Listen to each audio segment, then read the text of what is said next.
Hi folks, today I'm bringing you another panel that uses a driver with the reference SM1628C.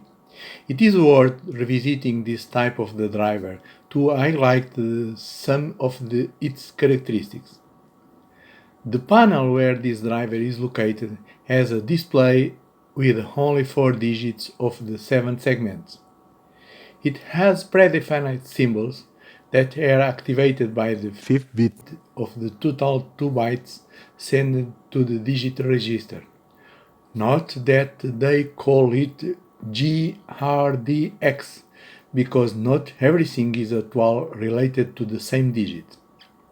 Let us try to understand it better, because this is a somewhat strange solution and will certainly cause headaches for the less attentive person. Perhaps it helps if we say that for every 2 bytes sent, only 5 bits are used to control segments, one of these bits being for a predefined symbol, and the remaining 4 bits for one segment of each digit. Confusing, is not it? But that is how it works. It stays a little difficult to using this small panel, even more difficult. They use the grids in the non-sequential order, in this case the grid 7, 5, 4, 3 and 2. They skip the grid 1 and 6. The display used has 5 grids, or better say, 5 common cathodes with 4 for the 4 digits of the 7 segments and the 1 for the predefined symbols. Note that since the order of the common cathodes is not sequential, the situation is further complicated by the fact that it is also disordered on the display pinout. To deal with this difficulty, I used a switch case in the code to separate the values in 2 groups and aligning the received value with the display pins. Of course, there are numerous other ways to overcome these difficulties.